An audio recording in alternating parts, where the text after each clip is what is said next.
Hello again. Arguably, the single most famous ongoing historical debate, at least in the Western tradition, is summed up by the following two questions. When did the Roman Empire fall? And why did the Roman Empire fall? Over the centuries, dozens of thinkers have proposed hundreds of different answers to those two questions, and they continue to be the subject of heated debates among both professional historians and the general public as well. Recently, in what is really a triumph of orderliness, one German scholar carefully compiled an alphabetical list of possible causes for the decline and fall of the Roman Empire. And so he began with Aberglaube, meaning superstition, and methodically proceeded through the alphabet to Zölibat, celibacy. And in the end, that list contained no fewer than 210 items. In this lecture, we'll examine those questions and the debates that surround them. One of the first problems encountered when attempting to analyze the fall of Rome is that nobody can seem to agree on exactly when it happened. Depending upon which history book you consult, you'll encounter a bewildering array of dates, being listed as the moment when Rome fell. One frequently suggested date is the death of the philosopher-emperor Marcus Aurelius in AD 180, and the accompanying accession to the throne of his mentally unstable son Commodus. The appeal of that date is that it draws a clear line between a period that's usually regarded as the golden age of Rome and a time when the empire is challenged by a variety of disasters, both internal and external. And so, although the empire clearly continued for some time, AD 180 is often cited as the moment from which affairs assumed an irreversible downward momentum. And kind of interestingly, this seems to be the date favored by Hollywood, since it's the focal point of several high-profile films, including the bluntly named 1964 classic, The Fall of the Roman Empire, and also the 1999 Oscar-winning epic Gladiator. Another popular date is AD 312, and that marks the conversion of the Emperor Constantine to Christianity. Proponents of that date stress that the personal, inward-looking ideology of Christianity was, in some sense, fundamentally antithetical to the outward, public focus of Roman civilization. The values of Christianity could be seen supplanting those of classical paganism. And so that conversion of Constantine could be viewed as perhaps demarcating a fundamental fault line in the history of Rome. The next set of dates all focus around barbarians, but since I've not really discussed them yet, it is first worth examining them in a little bit more detail. And the term barbarian, I should mention, was originally a Greek one, and it simply meant those who could not speak Greek. But over time, it became more of a pejorative label used by the Greeks and the Romans to denote almost any group that they regarded as being less civilized than they were. Now, the barbarians we're concerned with had been present for quite a long time in Northern Europe. They're semi-nomadic, they have a social structure organized by kinship, and they tend to form loose tribal groupings. These societies were mostly male-dominated, and within them, your status was based on your ability as a warrior. They do not, most of the time, practice intensive agriculture or build large cities, but their economies are usually centered around herding animals, especially cattle. And just as all the cultures which grew up along the shores of the Mediterranean all shared certain basic similarities because they tended to grow the same crops, in the same way, many barbarian groups shared fundamental commonalities because their economy depended on pastoralism. The people of the ancient world often express these kinds of cultural differences in terms of diet, in terms of what you ate. So to a Greek or a Roman, one of the marks of being a civilized person was that your diet revolved around the three Mediterranean staples of wheat, wine, and olives. And conversely, it almost defined you as being a barbarian if your diet focused around three other specific foodstuffs. Can you guess what those three barbarian foodstuffs might be? I'll give you a hint. I'm from Wisconsin, and the barbarian diet is almost precisely the stereotypical Wisconsin diet. So, yes, the defining barbarian diet meant that you ate mostly red meat and dairy products, such as cheese, and then you would wash them down with beer. And all of this is very nicely summed up in a surviving letter from a Greek who was serving in the Roman administration. And this poor guy had the misfortune of being sent to a post on the Danube River, so far, far from the shores of the Mediterranean up in barbarian land. And absolutely miserable at having to eat the local barbarian diet, he wrote a letter home lamenting that, quote, "the local inhabitants lead the most wretched existence of all mankind, for they cultivate no olives and they drink no wine," end quote. Particularly in the 4th century, small clan groups of these barbarians began to coalesce into much larger units and to begin to migrate out of their traditional homelands. And they started to form what are sometimes called barbarian confederations. And whereas a few hundred or even a couple thousand barbarians moving around might not be a big problem, when you have tens or hundreds of thousands of barbarians beginning to flow across the borders of the Roman Empire, that becomes a threat to its very existence. And of all the barbarian groups roaming around at this time, perhaps the most feared of all were the Huns. The Huns were true nomads. They rode these little shaggy horses from the steppe. They fought mainly, almost exclusively, from horseback, using very powerful bows. And they had a tough, brutal society, which was almost entirely centered around raiding and stealing things. They could also travel huge distances on those tough little horses. And let's take a look at a famous Roman eyewitness description of the Huns. And I should say that this is obviously a highly biased account, and some might even consider it a racist one. But it gives a good sense of the fear that the Huns instilled in those who met them. The description goes, "The people of the Huns are quite abnormally savage. From the moment of their birth, they make deep gashes in their children's cheeks. They have squat bodies, strong limbs, and thick necks. And they're so prodigiously ugly and bent that they might be two-legged animals. Their way of life is so rough that they have no use for fire or seasoned food. But they live on the roots of wild plants and the half-raw flesh of any sort of animal, which they warm up by placing it between their thighs and the backs of their horses. They have no buildings to shelter them. Not so much as a hut thatched with reeds is to be found among them. And they wear garments of linen or of the skins of field mice stitched together.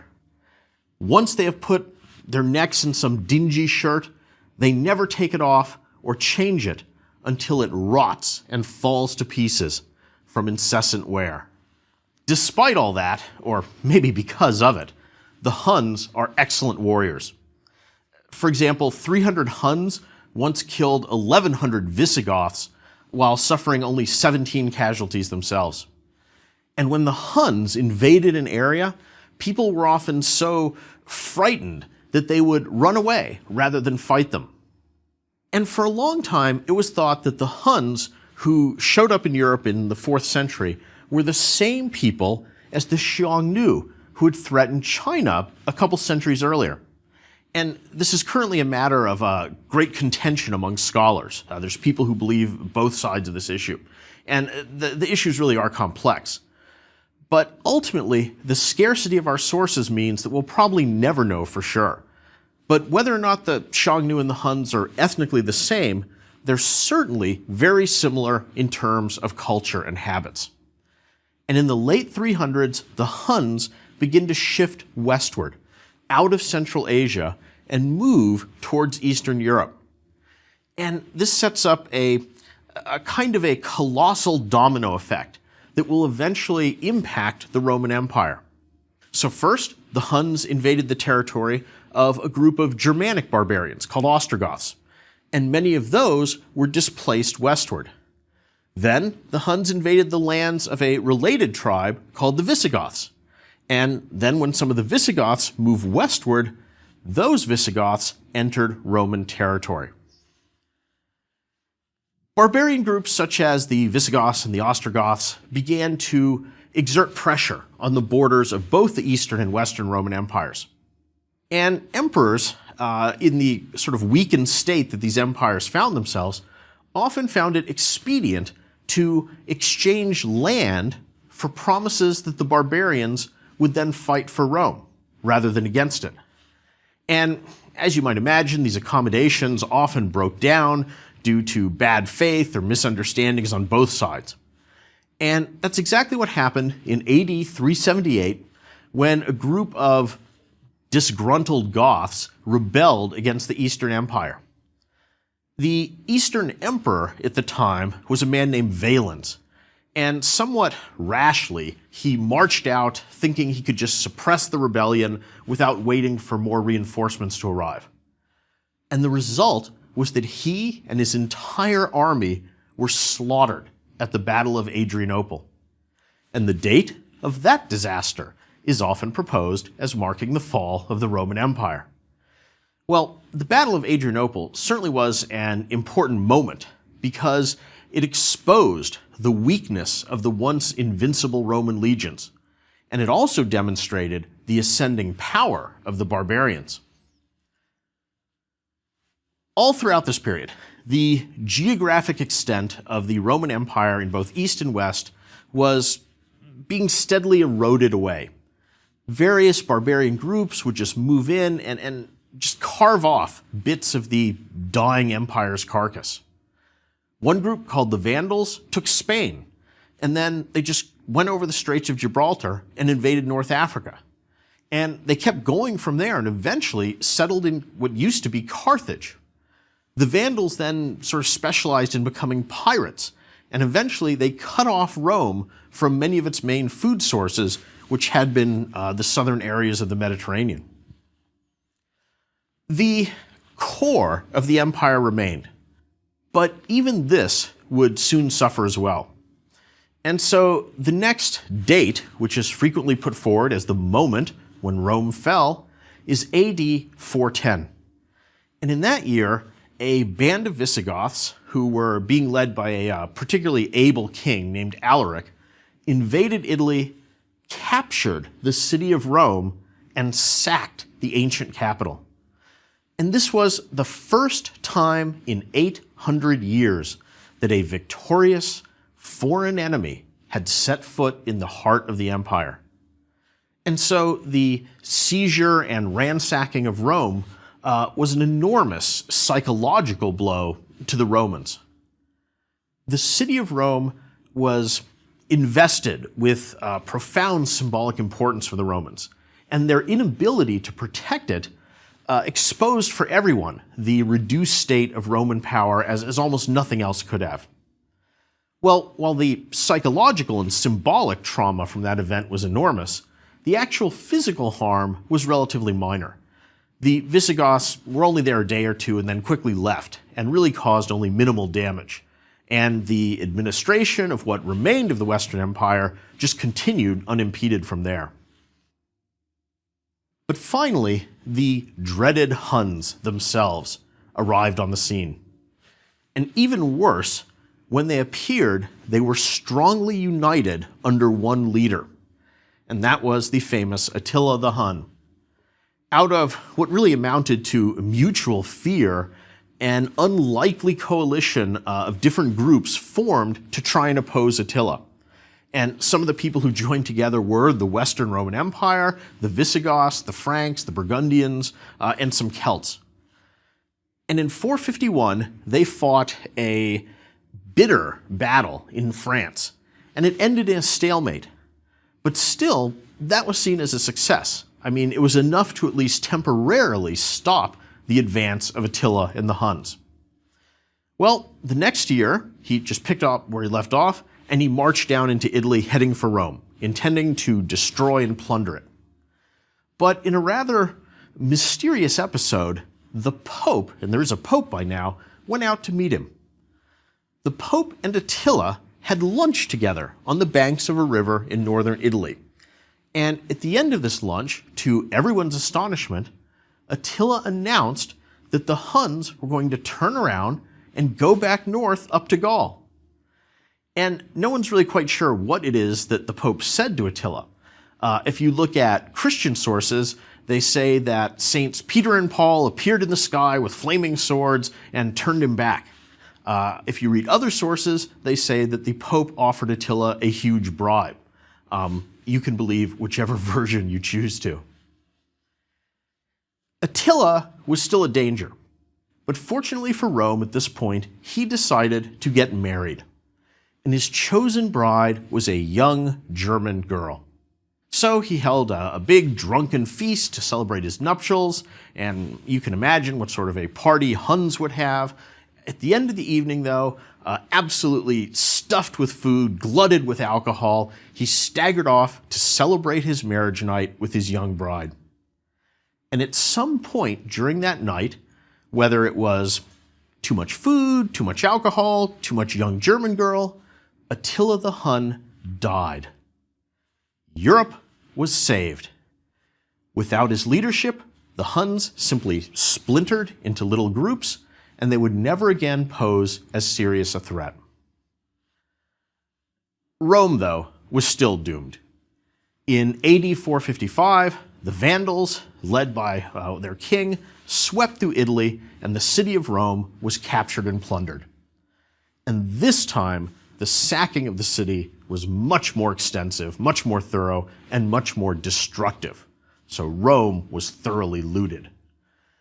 This time, Rome would not really recover, and both the city and the empire were left as reduced and pale shadows of their former selves. So, for these reasons, AD 455 and the second sack of Rome are often suggested as indicating the end of Roman power and being the moment when Rome fell. Although Rome no longer ruled over very much territory, the Western Romans did continue to appoint and name emperors, and that continued up until AD 476. And in that year, the very last of these, a boy with the rather grandiose name of Romulus Augustulus, was finally kicked off the throne by a barbarian king and was not replaced. And so Romulus Augustulus, who otherwise is just completely undistinguished and nobody, earned the title of the last Roman emperor in the West. And the date of his removal, 476, is commonly cited as the definitive moment when the Roman Empire ceased to exist. So, was this then the end of the Roman Empire? Well, maybe. While the Western Empire had certainly fallen by the end of the 5th century AD, we still have the Eastern Roman Empire, and that would be surprisingly resilient. They would appoint an unbroken succession of Roman emperors who would rule over that Eastern Empire, which retroactively is called the Byzantine Empire by historians, for another 1,000 years. And we will, by the way, look at the Byzantine Empire in much more detail in the next lecture. The Byzantine Empire will last all the way up until 1453, when Constantinople at last fell to the Ottoman Turks. So, if one accepts the Eastern Roman Empire and its rulers as being Romans, then a perfectly legitimate argument can be made that the Roman Empire did not fall until 1453. And indeed, that is a date favored by many historians for the fall of Rome. So, when then did Rome fall? As we've just seen, you can make quite reasonable arguments for AD 180, 312, 378, 410, 455, 476, and 1453. And those by no means exhaust the range of possible dates that can and have been proposed as the end of the empire. What about the second part of the equation? The question, why did the empire fall? Well, we've already seen several possible answers. That poor leadership fatally weakened the empire, that Christianity undermined its value system, or that Rome was just overrun by hordes of nasty barbarians. And that last viewpoint was perhaps given its most vivid and succinct expression by a famous French historian who stated, "Roman civilization did not die a natural death. It was murdered." A whole nother set of explanations, though, concentrate on economic factors. So some scholars hypothesize that there was a decline in arable land or in available workers, resulting either way in reduced taxes and economic strain.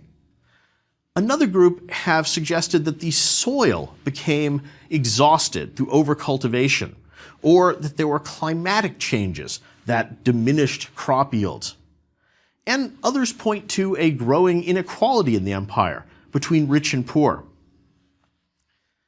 Another theory is that there was economic stagnation due to an over-reliance on slave labor, while yet others assert that there was a shortage of new slaves to provide adequate labor. One popular explanation points the finger at a supposed descent by the Romans into moral degeneracy. And that argument, I think, has both serious methodological and chronological flaws, since usually it's based on very atypical anecdotes, and the incidents which are cited are almost always drawn from the period of Roman expansion rather than its decline. In the end, the question of why Rome fell really probably doesn't have a single answer. It's something that can yield legitimately different answers, depending upon what aspect of civilization or history you're most interested in. Whether due to barbarians, economic collapse, Christianity, or some combination of these, all of these interpretations center around a core assumption. And the assumption is that a powerful civilization fell, and that the history of this time is really a melancholy one of decline that ends in a 1,000-year-long abyss of barbarism and squalor, which we call the Dark Ages. But in recent decades, even that basic assumption has begun to be challenged. So, according to this alternative perspective, the period between AD 200 and 600 was instead a time when invigorating new changes, bold new ideas, and stimulating interactions transformed what had become a stagnant classical world. In this interpretation, they see this time as an era of cultural and intellectual experimentation and innovation, and it includes many of the greatest thinkers in the Eastern and Western traditions. This whole vibrant intermingling of cultures gave birth to new religions, states, social forms, and it really laid the foundations for the modern world in terms of borders, religion, law, and culture. And in this narrative, it's a time of exciting change and transformation. Well, which of those two perspectives is correct? The first one, that it's a gloomy story of decline, is the traditional view. And that was given very influential expression in Edward Gibbon's book, The Decline and Fall of the Roman Empire. And with some variations, that became the dominant basic interpretation for quite a while. The second one represents a more recent viewpoint that emerged among some historians in the 1970s, and it's very quickly gathered momentum during subsequent decades. And it offers us a very different way to look at this period, one that is positive as well as negative, one that sees growth as well as decay. Prior to the 70s, the span of centuries between 200 and 600 AD was often regarded with less interest than the more obviously identifiable Roman period that preceded it and the medieval one that followed. Nor was that span of centuries even known by a clear designation or term. So some people would stretch the medieval period backwards and call it the early Middle Ages, while others would lump it in with the Roman period and call it the later Roman Empire. Well, in 1971, an eminent historian, Peter Brown, published a book called The World of Late Antiquity. And in it, he argued that these centuries form a distinct and vital time all of their own, and one that deserves to be treated on its own and not just as a postscript to the classical world or a prelude to the Middle Ages. And since then, the study of late antiquity has exploded, and it's now generally recognized as, indeed, a separate and important time, which was neither stagnant nor simple. Some of the key aspects in the reconceptualization of late antiquity were to be less obsessed over the parts of Roman culture that were destroyed and to focus more on the new cultures that were created, to concentrate less on battles between barbarians and Romans and more on the sort of interactions and cultural exchanges between them, and to shift the whole focus from decline to change, from fall to transformation. And one topic in particular that Brown and various others gave special emphasis to was the study of religious developments in late antiquity. And really, the history of religion in late antiquity is very rich and includes a number of the intellectual giants of the Christian tradition. Maybe inevitably, in the last couple of years, this positive reading of late antiquity has provoked a counter-reaction among some scholars who say that the whole pendulum has swung too far, and that these rosy portraits of change and accommodation have glossed over a lot of the violence and real economic disruption of the period. They assert that many of these so-called barbarian migrations were really invasions that were accompanied by lots of killing and devastation.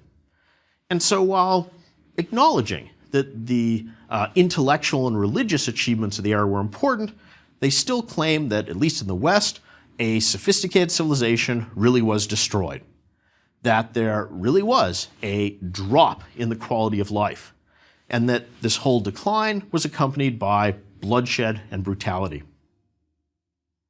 So the seemingly endless debate about the fall of the Roman Empire goes on.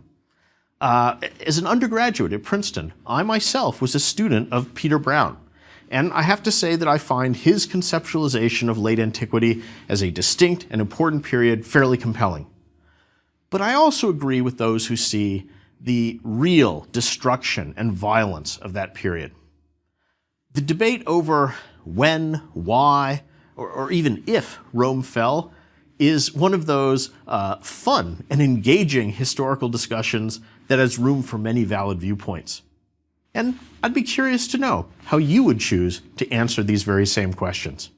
Thank you.